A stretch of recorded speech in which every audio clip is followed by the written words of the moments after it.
चलिए मंत्र पाठ। उससे आचार्य जी ओम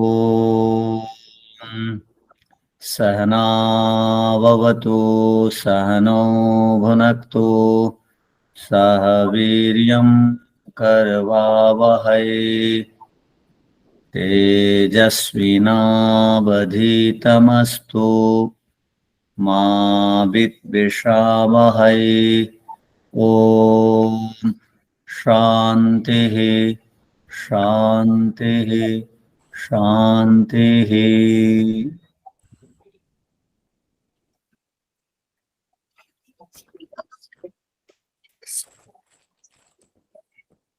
सांख्य दर्शन का प्रथम अध्याय के अंतर्गत हम तीसरा जो सूत्र है उस पर विचार कर रहे हैं।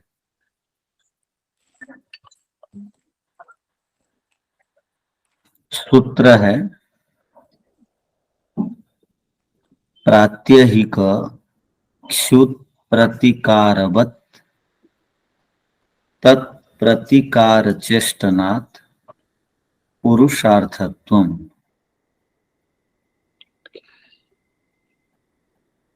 ये तीसरा सूत्र है।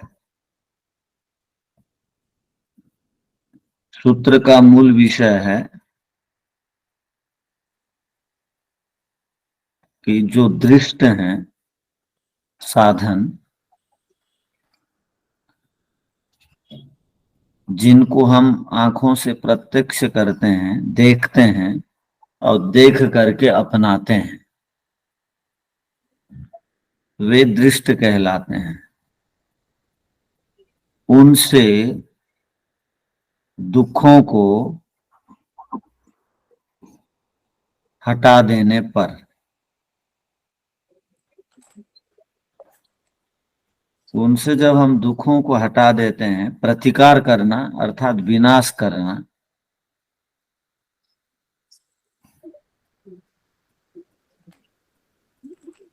तो क्या होता है, तो उसको बताया गया। जब ये प्रसिद्ध बात है इसलिए उदाहरण दिया गया क्षुत का, अर्थात हम भूखे हैं और भूख को हम लोगों ने समाप्त भोजन करके कर दिया, अर्थात भूख को मिटा दिया। जब किसी को भूख लगती है ना, उसको और कुछ भी करने की इच्छा नहीं होती है, इसलिए यहाँ पर भूख का उदाहरण दिया गया। वो बेचैन रहेगा जब तक भोजन नहीं कर लेगा। भोजन नहीं करते तक उसको कोई भी काम और दूसरे कार्य अच्छे नहीं लगते हैं। वो सुनना पसंद नहीं करता है, लिखना पसंद नहीं करता है, काम करना पसंद नहीं करता है, तो बहुत परेशानी होती है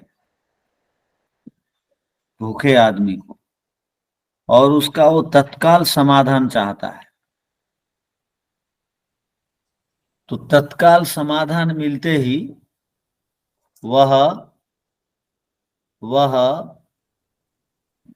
शांति से बैठता है, दोबारा कोई काम में अगर लगना है तो लगता है। तो इसलिए यहां पर उदाहरण दिया गया प्रात्याहिक क्षुत प्रतिकार वत माने समान। जिस प्रकार नियमित हम क्षुधा को समाप्त करते हैं भोजन करके, वैसे ही दिन में और कौन कौन से हम दुखों के सम्मुखीन होते हैं, अर्थात दुखों का सामना करते हैं। यदि अपमान मिला, अपमान को भी बड़ा दुख माना जाता है। यदि सिर में दर्द हो गया उसको भी बड़ा दुख माना जाता है। यदि प्यास लगी उसको भी बड़ा दुख माना जाता है। यदि आपको कोई कुछ बोल दिए, आपके ऊपर द्वेष कर लिए, तो आप जब जान लेते हैं तो आपको बड़ा दुख। आपको कोई हंसी उड़ा देते हैं तो उससे आपको बहुत बड़ा दुख लगता है। ये दैनिक दुख है, नियमित एक के बाद एक आते रहते हैं। तो जितने भी दुख आते हैं वो दुखों के विनाश के लिए हम जो प्रयत्न करते हैं, और इसको यदि एक पंक्ति में बोलना चाहें तो जितने भी दुख आते हैं वो तीन दुखों के अंतर्गत हैं, और जो तीन दुखों के अंतर्गत सब दुखों का प्रतिकार यदि हम दृष्ट साधन से करेंगे तो वो केवल पुरुषार्थ कहलाएगा, परम पुरुषार्थ नहीं कहलाएगा। जितने भी दुख आते हैं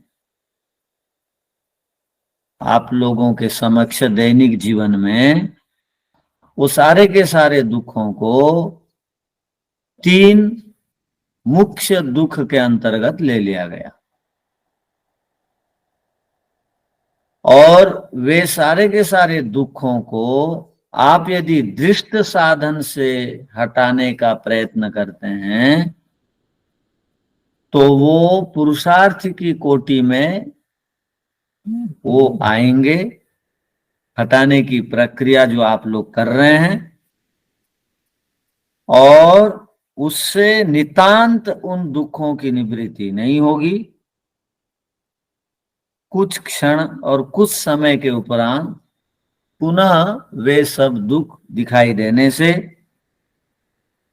इसलिए हम दृष्ट साधनों से यदि उन दुखों को हटाने के लिए प्रयत्न करते हैं तो वो पुरुषार्थ की कोटि में ही उसको ग्रहण करना चाहिए, न कि उससे मुक्ति मिल जाएगी ऐसी आशा रखनी चाहिए। तो सूत्र का अर्थ लिख लीजिए।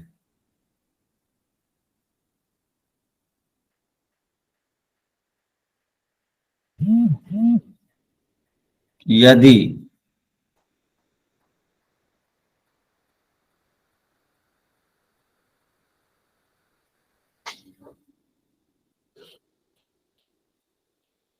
भौतिक दृष्ट साधनों से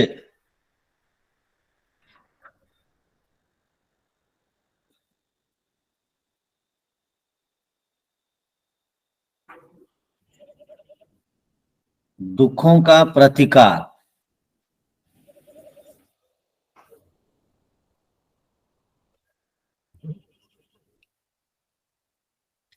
अर्थात विनाश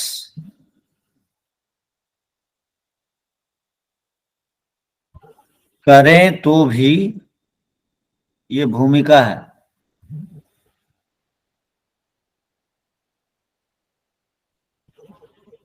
दृष्ट साधना दुख प्रतिकारे खलु।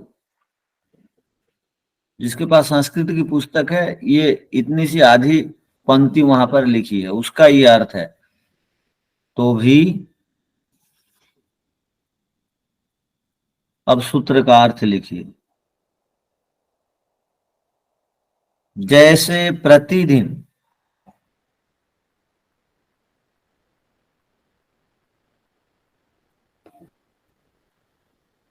भूख के दुख से छूटने के लिए भोजन किया जाता है, अल्प विराम। थोड़ा स्लो में। भोजन किया जाता है, अल्प विराम। वैसे ही सर्दी गर्मी आदि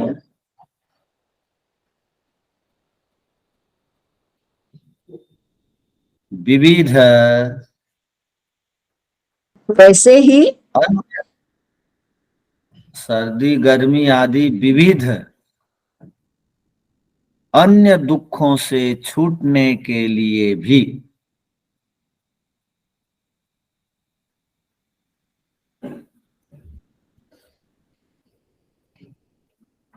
हम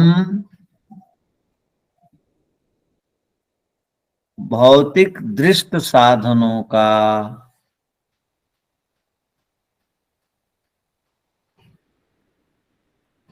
प्रयोग करते हैं।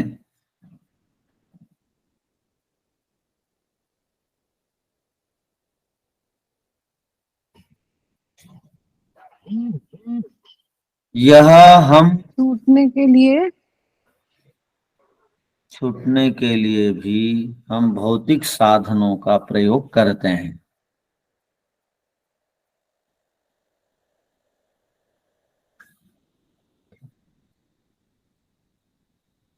इसे पुरुषार्थ कहा जाता है।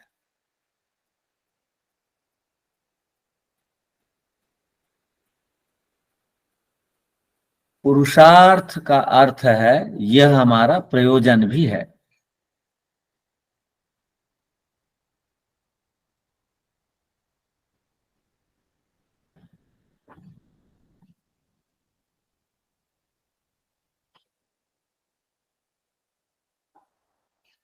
परंतु ध्यान दें,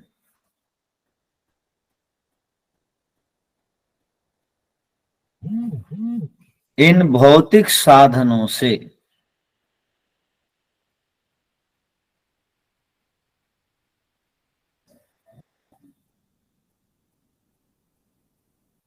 हम मोक्ष को नहीं प्राप्त कर सकते।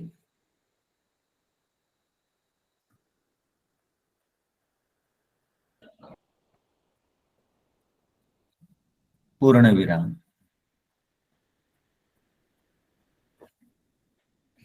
आगे इस पर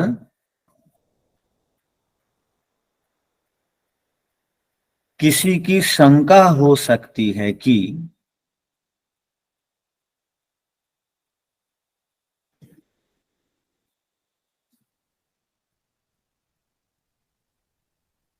यदि इन भौतिक साधनों से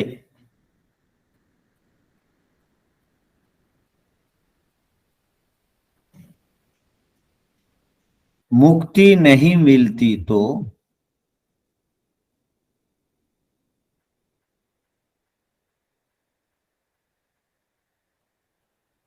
इन पदार्थों का प्रयोग नहीं करना चाहिए।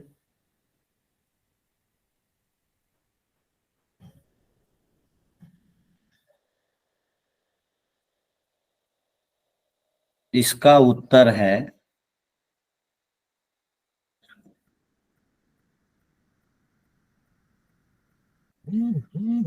भूख प्यास आदि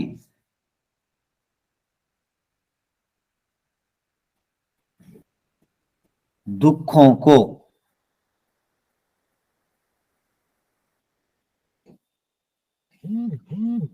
मिटाने के लिए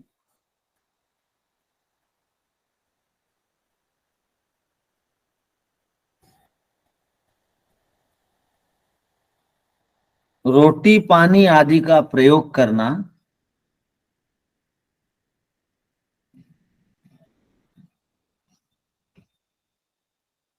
व्यर्थ नहीं है।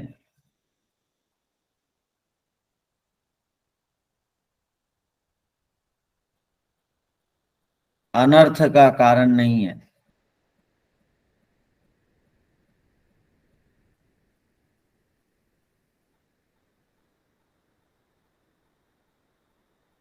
सूत्रकार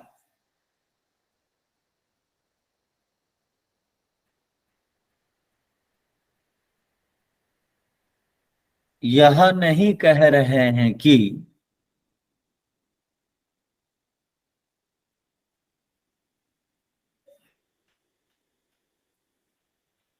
इनका उपयोग ही ना करो,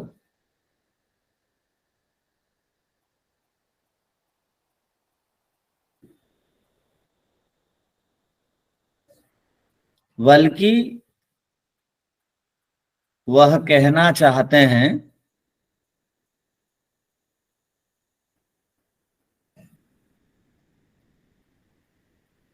इन दृष्ट साधनों से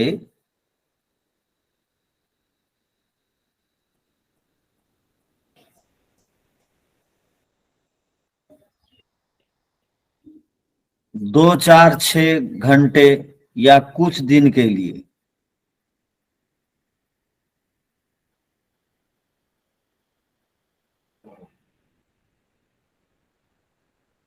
दुखों की निवृत्ति होती है।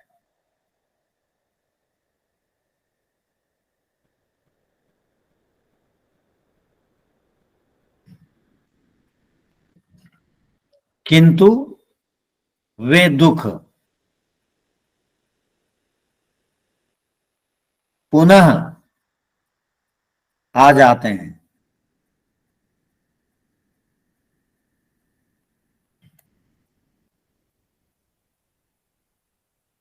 अल्प विराम। पुनः आ जाने से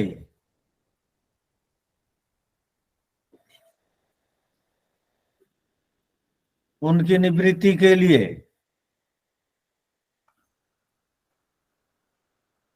पुनः प्रयत्न करना पड़ता है। पुनः आ जा पुनः आ जाने से पुनः उनकी निवृत्ति के लिए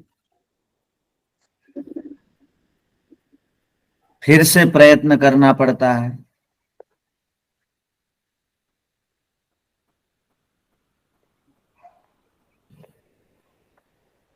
जब तक जीवन है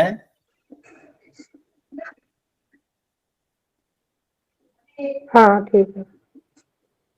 जब तक जीवन है तब तक ये दुख आएंगे और हम प्रयत्न करते रहेंगे।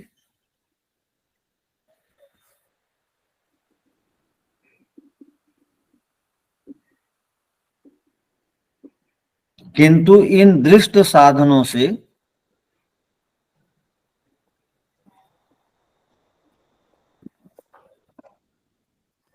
हमारी जो सब लोगों की हार्दिक इच्छा है अत्यंत दुखों की निवृत्ति हो जाए,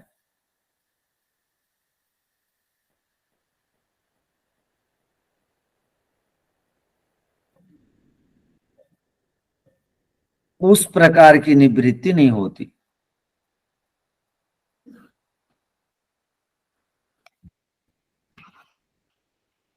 अतः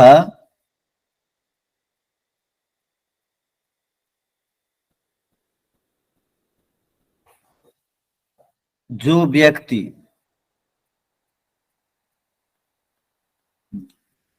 दृष्ट साधनों से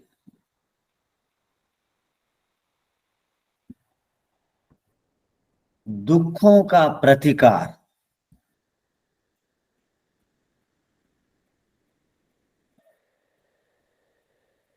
विनाश कर दूंगा समझता है,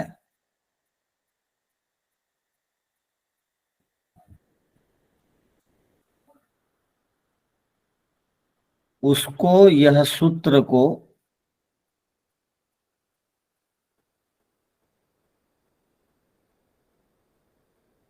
तथा ऋषियों की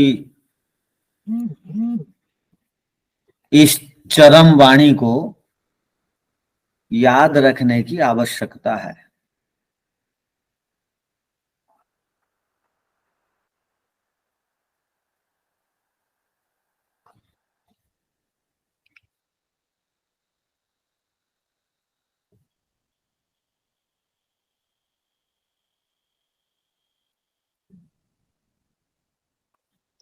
तो ये ऋषियों की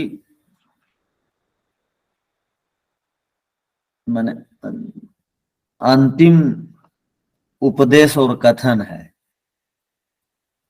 जैसे आप यदि फिल्म आदि देखते हैं, देखे होंगे, तो शुरू में सारांश में वो पिक्चर को पूरी तरह दिखा दी जाती है जिससे कि उसका सार को ग्रहण कर लें। तो यहाँ पर 3-4 सूत्रों में ऋषि पूरी की पूरी बात बता देना चाहते हैं कि यही जीवन का लक्ष्य है कि हम दृष्ट साधनों से सब कुछ नहीं कर सकते। सब कुछ नहीं कर सकते का अर्थ सभी प्रकार के दुखों से बच नहीं सकते, नितांत नहीं बच सकते, कुछ काल के लिए बच सकते हैं। नितांत बचने के लिए अविद्या को, क्लेशों को दग्ध बीज करना पड़ेगा। इसका मतलब 100% तीनों दुखों से, संसार के पदार्थों से बचा नहीं जा सकता। कभी भी कुछ भी होने की संभावना है। तो कभी भी कुछ भी होने की जो संभावना है, अब चतुरता से साधकों को क्या करना चाहिए? कभी भी कुछ भी होने की संभावना है तो हम क्यों ये सारे दुखों को मोल लें, उसको, उसका समाधान करें, इसका समाधान करें, इससे समाधान करें? क्यों नहीं एक ही बार में साधना कर करके मुक्ति को प्राप्त कर लें और सदा सदा के लिए इनसे बच जाएं।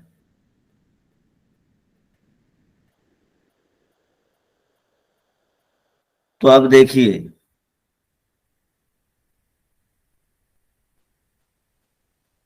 सूत्र की व्याख्या को।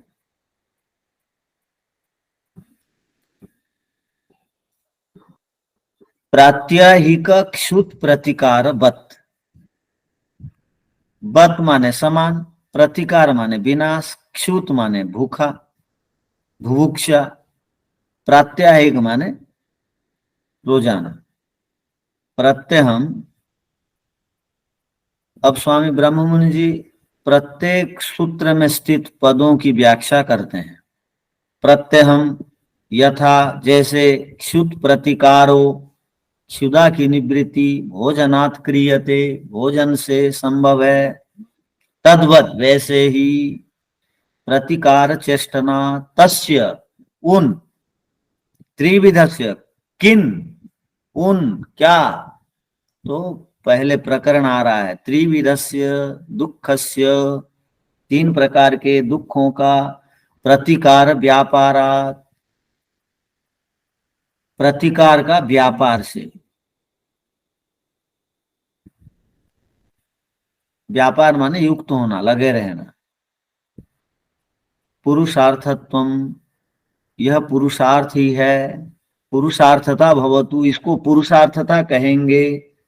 न तो अत्यंत पुरुषार्थता इति, न कि अत्यंत पुरुषार्थता कहेंगे। तो एक है पुरुषार्थता, एक है अत्यंत पुरुषार्थता। एक है पुरुषार्थ, एक है अत्यंत पुरुषार्थ। तो इसका मतलब क्या हो गया? हमको ठंड लग रही है, तो ठंड लग रही है तो बढ़िया से बढ़िया कंबल का प्रयोग करने के लिए निषेध नहीं है। जो सबसे बढ़िया है ऐसा कंबल का प्रयोग करिए, ये कहना चाह रहे हैं। और सबसे बढ़िया कंबल को लाने के लिए आपको यत्न करना पड़ेगा, पुरुषार्थ करना पड़ेगा। तो मनुष्य हैं आप, आपको वो काम भी जरूरी है। यदि बढ़िया से बढ़िया कंबल का प्रयोग नहीं करेंगे, शीत से नहीं बचेंगे, तो और भी समस्या हो जाएंगी। इसलिए आप पुरुषार्थ करके वो कंबल खरीदिए और ओढ़िए, निषेध नहीं है, ऋषि कह रहे हैं। वैसे ही आपका मकान कच्चा था, बढ़िया से बढ़िया बिल्डिंग बनाइए, राजाओं के समान रहिए। आप सामर्थ्य रखते हैं, आप पुरुषार्थ करके कमाए हैं, किंतु बढ़िया से बढ़िया मकान में रहेंगे तो ठंड आदि से बच जाएंगे, गर्मी आदि से बच जाएंगे। गर्मी लग रही है, एसी का प्रयोग करिए, निषेध नहीं है। ठंड लग रही है, आप यदि शरीर अनुकूल है तो ठंडा पानी का प्रयोग करिए, फ्रीज का नहीं बोल रहे हैं। तो मटका आदि का प्रयोग करिए, उसमें मना नहीं है। पित्त आदि है तो आपको पानी आदि ठीक पीना पड़ेगा। कफ आदि है तो आपको देखना पड़ेगा कि कफ ना बने अधिक ठंडा पानी पीने से, इसलिए उससे बच के रहना पड़ेगा। तो बढ़िया से बढ़िया पदार्थों का प्रयोग करिए, निषेध नहीं है। किंतु उन पदार्थों में आसक्त मत हो जाइए। उन पदार्थों को उपभोग करते समय मन में ये विचार मत लाइए कि ये मजा आ रहा है। यही तो है जीवन का उद्देश्य, इसी में तो मजा है। ऐसा यदि समझ लिए, यही तो दुखों से बचाएगा। इन सब साधनों से तो दुख से हम बचेंगे। तो कल एक कॉलेज से प्रोफेसर आए थे गुरुकुल, तो वो गुरुकुल से पढ़े लिखे हैं। तो बाकी प्रोफेसर लोग उनको देख के बोलते हैं, भाई आप बहुत शांति से रहते हो, क्या बात है? हम जब अशांत हो जाते हैं ना, हमको थोड़ा सा पीना पड़ता है। तो प्रोफेसर लोग बोलते हैं पीना पड़ता है। वो पीना जो पड़ता है, बोलते हैं पी लेने से वो आधा एक घंटा के लिए उनको बिल्कुल वो संसार से भूल जाते हैं, नशे में रहते हैं, प्रभाव नहीं पड़ता है, वो पीना पड़ता है बोलते हैं। किंतु ऐसे ऐसे अनैतिक कार्यों को करने के लिए यह नहीं कहा गया, उससे शरीर का दुरुपयोग होगा, उसको पुरुषार्थ भी नहीं कहलाएगा। वो अपनी हानि, अपने ही हाथों से अपनी हानि करना। तो थोड़े देर के लिए जो सांसारिक विषयों से या बेचैनी से या व्याकुलता से या टेंशन से या डिप्रेशन से बचने के लिए आदमी नशाओं को करके उससे बचना चाहता है। किंतु उनको यदि आप लोग बता देंगे कि ध्यान करने से, आधा घंटा बैठने से दिन भर अपने आप को हम चार्ज कर देते हैं, जिससे शांति से रहते हैं, वो बात यदि उन लोगों को समझ में आ गई तो उनको और पीना और मॉल में जाना, मॉल में हम क्यों जाते हैं? घर में बहुत सारे सामान है तो भी मॉल में जाके जबरदस्ती खरीदने की इच्छा होती है, ले आते हैं। वो मॉल में जाने के लिए, घूमने जाने के लिए, शहरों में जाने के लिए मजा आता है, लोगों को शांति मिलती है बोलते हैं। वो शांति आती नहीं है, वो तो वो सामान ले आने के बाद अब कहाँ रखेंगे, वो खराब हो जाने से और टेंशन, ये कौन प्रयोग करेगा, चूहा काट दिया तो पूछिए मत।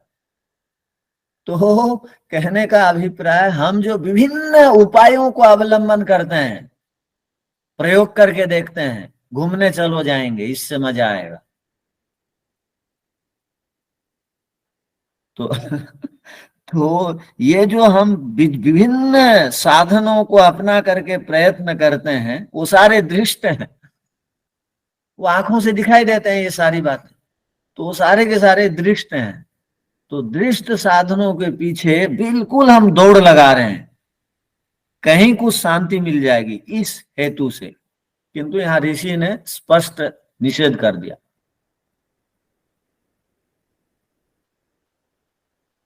आप कुछ भी करिए अपनी सुरक्षा के लिए, परिवार की सुरक्षा के लिए, समाज की सुरक्षा के लिए, मना नहीं है,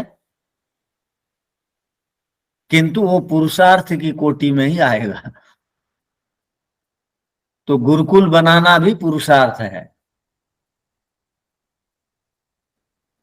वो अत्यंत पुरुषार्थ है। मुक्ति के लिए यत्न करना, नए संस्कारों को नहीं बनाना, पुराने संस्कारों को दग्ध बीज करना, यही है पूरा जीवन का लक्ष्य। तो पढ़ते पढ़ाते रहने से, सुनते सुनाते रहने से कभी ना कभी ये बात समझ में आ जाएगी, एक बार में नहीं आएगी। अगर एक ही सूत्र में सारी बातें सब कोई समझना शुरू कर देते तो वेद के तो हर एक मंत्र मुख्य हैं, प्रमुख हैं, तो 20,389 मंत्र और लिखने की आवश्यकता नहीं होती। इसका मतलब कोई मंत्र किसी को चुभ जाता है, वो बदल जाता है, और कोई मंत्र का अर्थ किसी को लग जाता है। किंतु सारे के सारे मंत्र पढ़ने पड़ेंगे। जब 20,389 मंत्र आप क्रमशः पढ़ लेंगे ध्यान से, कोई ना कोई एक मंत्र आपको बढ़िया लगेगा और जीवन बदल जाएगा। तो इसका मतलब बदला नहीं है, इसका मतलब क्या है? इसका मतलब है पूरे वेद मंत्रों को आप पढ़े नहीं है ध्यान से, जिसका भी बदला नहीं है। तो ऋषि इसलिए विभिन्न उदाहरण देकर के, विभिन्न उपायों से, विभिन्न सूत्रों के माध्यम से हमको वो एक अध्यात्म मार्ग की ओर ले जाना चाहते हैं। मुक्ति को ये जीवात्मा गण किस प्रकार प्राप्त करेंगे, ऋषियों की यही चिंता है, और ईश्वर की भी चिंता। माने उनका ज्ञान का उद्देश्य, उनका तप यही है कि ये न के न प्रकारेण मनुष्य शरीरधारी जीवात्मा गण दुखों से बच जाएं, मुक्ति को प्राप्त कर लें। ये सूत्र का अभिप्राय था। अब आगे बढ़े। पूरी बात समझ में आ गई होगी। 3 सूत्र हो गए। अब आगे बढ़ते हैं। तत्र च, वहां, और भी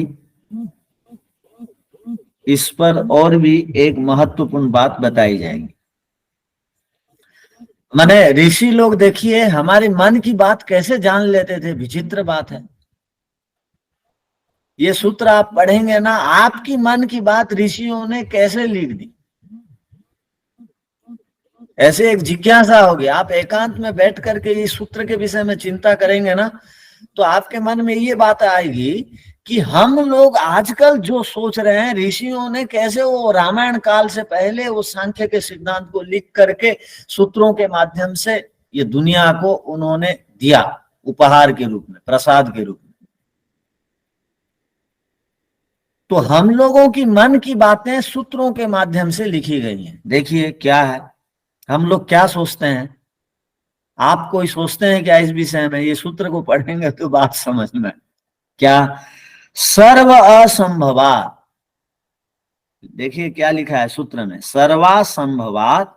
इसको अलग अलग कर देंगे तो सर्व असंभवात संभवे अपि, अलग अलग करके आप देखिए, सत्व असंभवात हेय प्रमाण कुशलै। ये इतने सारे शब्द हैं और इसमें हमारी पूरी कुंडली इसमें है, हमसे संबंधित बातें इसमें हैं।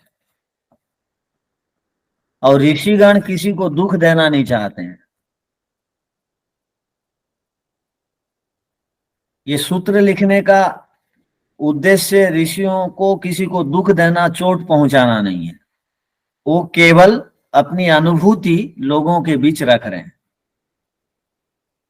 जिनका संस्कार होगा वो तत्काल ग्रहण कर लेगा,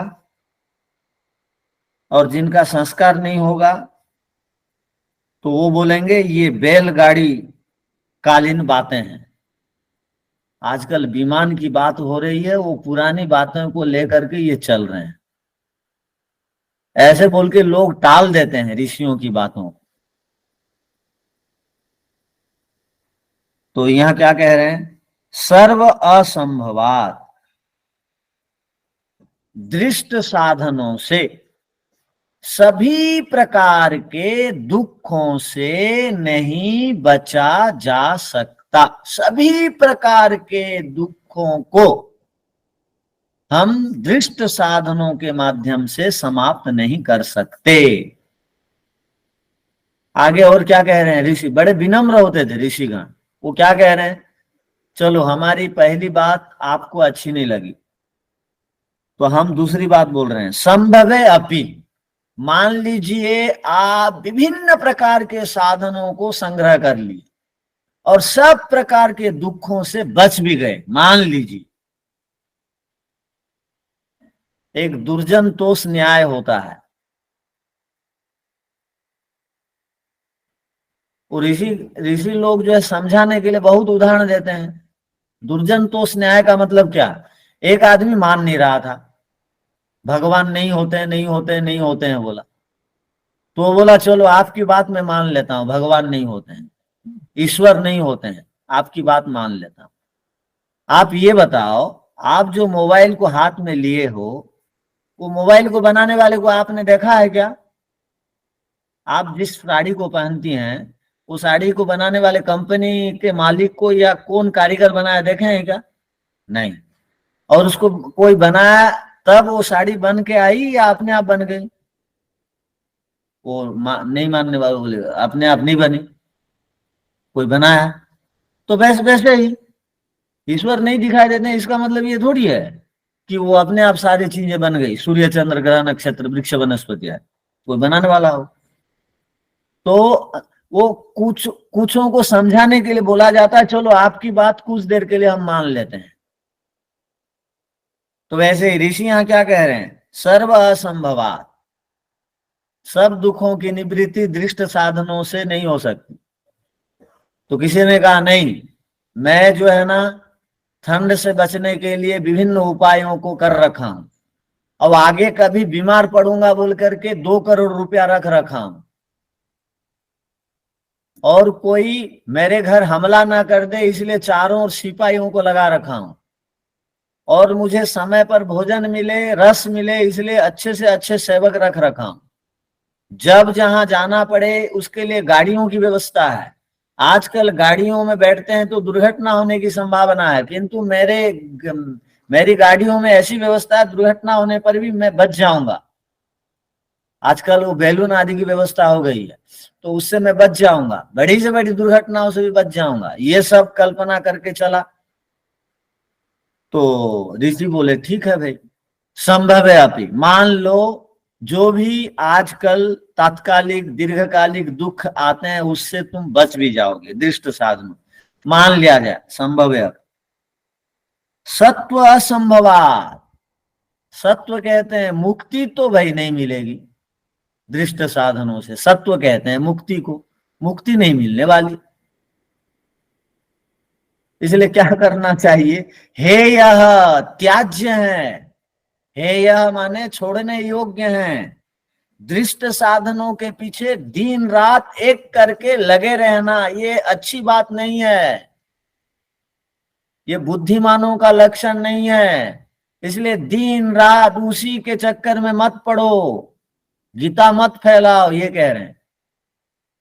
प्रमाण कुशले, प्रमाण कुशले का अर्थ क्या है? जो नाप तोल करके बोलते हैं, उन बोलते हैं, और जिनके अंदर राग द्वेष मोह नहीं होता है, ऐसे तत्वज्ञों महापुरुषों को, ऋषियों को कहा जाता है प्रमाण कुशले। वो बिना प्रमाण की कोई बात जो नहीं करते हैं। समाधि में जो साक्षात्कार किए हैं उन्हीं को जो बताने वाले हैं वो प्रमाण कुशल है। जो जीवन मुक्त हो गए हैं वो प्रमाण कुशल है। तो प्रमाण कुशल का अर्थ हो गया जिनके अंदर, जिनके जीवन में राग द्वेष मोह नहीं है, ऐसे प्रमाण कुशल, ऐसे तत्वज्ञ ऋषि महर्षियों के द्वारा ये बात बताई गई कि हे यह छोड़ने योग्य है, दृष्ट साधन छोड़ने योग्य है। दृष्ट साधन का जो आकर्षण है वो छोड़ देना चाहिए, उसी के पीछे नहीं पड़े रहना चाहिए।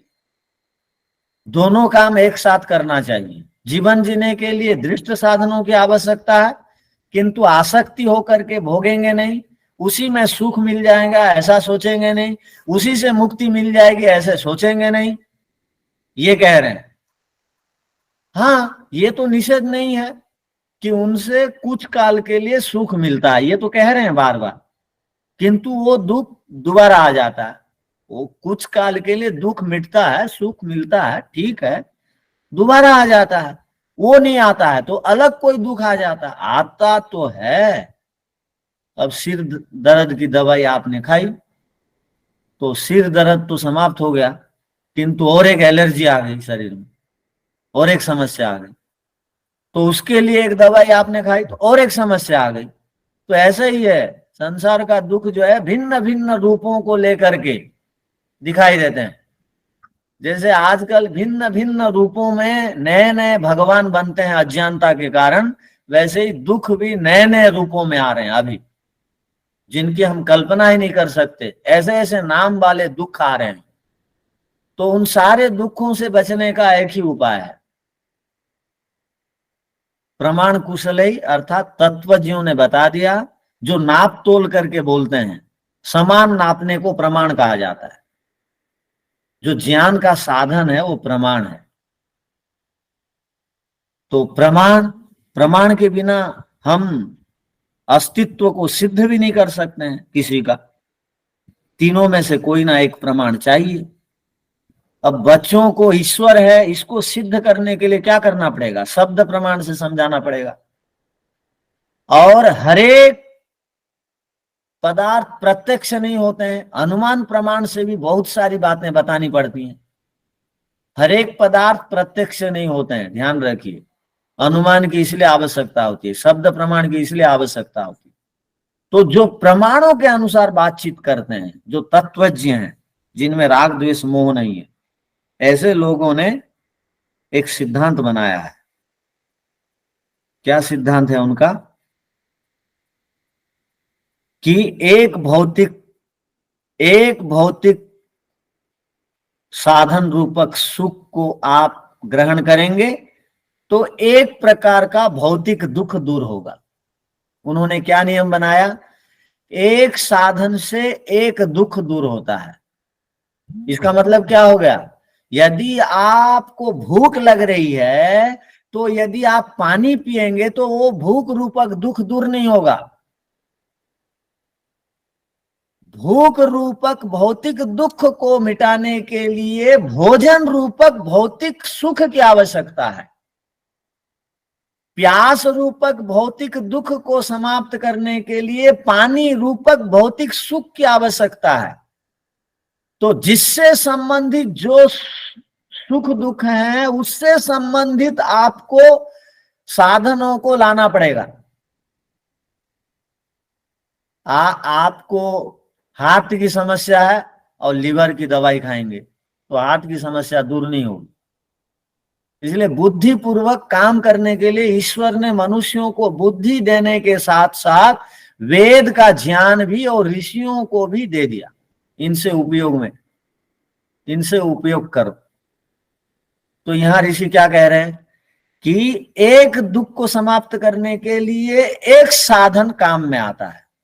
यदि दो दुख हैं तो दो साधनों की आवश्यकता होगी। मान लिया जाए 15 दुख आपके पास आ गए तो 15 प्रकार की दवाइयों की जरूरत होगी। यदि 20 दुख आ गए, 20 प्रकार के रोग हैं तो 20 प्रकार की दवाई खानी पड़ेगी। ये कहना चाह रहे हैं। तो कहना चाह रहे हैं एक भौतिक दुख की समाप्ति के लिए एक भौतिक सुख को अपनाइए, उससे दूर हो जाएगा। 20 साधनों से 20 दुख दूर होंगे, ठीक बात है। फिर भी ये नहीं कह सकते हैं आप कि 20 दवाइयों को खाया तो 20 प्रकार के रोग समाप्त हुए तो 21वीं समस्या आएगी नहीं,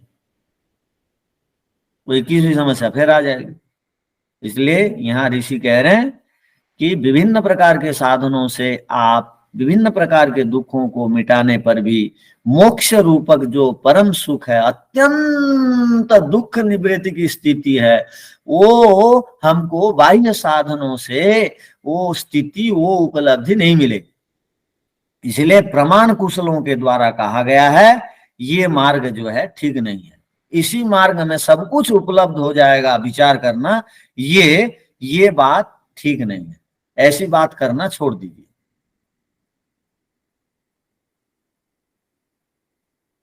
अध्यात्म ही सब कुछ है कह सकते हैं, किंतु अध्यात्म में तब सफल होंगे जब भौतिक को स्वीकार करेंगे। भोजन नहीं करूंगा, वस्त्र नहीं पहनूंगा, किसी से बात नहीं करूंगा, किसी की सहायता नहीं लूंगा, ऐसा आप नहीं बोल सकते हैं अध्यात्मवादी भी।